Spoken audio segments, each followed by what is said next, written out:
রান্না শুরু করছি শাওন পাকশালা কবিতার ছন্দে। ভিডিও দেখে রান্না করুন মনের আনন্দে। নমস্কার বন্ধুরা, শাওন পাকশালায় সবাইকে স্বাগত জানাই। আজকে আমি বানাবো চিংড়ি মোচা। তার জন্য আমি মোচাটাকে ভালো করে কেটে নিয়ে ধুয়ে লবণ হলুদ দিয়ে ভাপ দিয়ে নিয়েছি।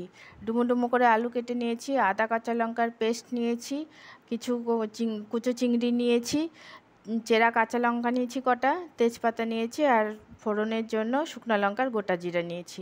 এখন আমি রান্নাটা করে নেব। কড়াইতে সর্ষের তেল দিয়ে দিয়েছি, তেলটা গরম হয়ে গেছে। এখন আমি কুচো চিংড়িগুলো ভেজে নেব। কুচো চিংড়িগুলো ভাজা হয়ে গেছে, নামিয়ে নিয়েছি। এখন আমি গোটা জিরে শুকনো লঙ্কা ফোড়ন দিয়ে দিচ্ছি। এখন আমি আলুগুলো ভেজে নেব। আলুটা আমি ভাজা ভাজা করে নিয়েছি। এখন দিয়ে দিচ্ছি পরিমাণ মতো লবণ। লবণটা একটু কমই দেব, যে মোচাটা যেহেতু লবণ দিয়ে সিদ্ধ করেছিলাম। দিচ্ছি কিছু গুঁড়ো মশলা। প্রথমে দিচ্ছি হলুদ গুঁড়ো, তারপরে দিচ্ছি জিরের গুঁড়ো, আদা কাঁচা লঙ্কার পেস্ট, দিচ্ছি চেরা কাঁচা লঙ্কা। সব মশলার সাথে আলুটাকে ভালো মতো কষে নেব। মশলা থেকে তেল ছেড়ে গেছে, এখন দিয়ে দিচ্ছি সেদ্ধ করা মোচাটা।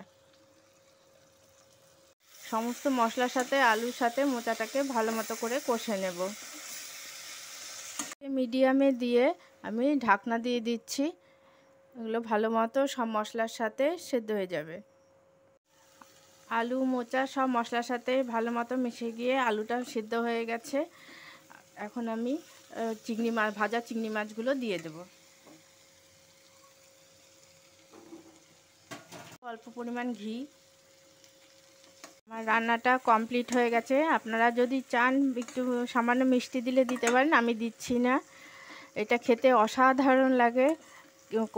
করে আপনারা বাড়িতে করবেন, করে খেয়ে ভালো লাগলে আমার চ্যানেলটিকে সাবস্ক্রাইব করবেন, লাইক করবেন, শেয়ার করবেন এবং কমেন্ট করে আমার পাশে থাকবেন।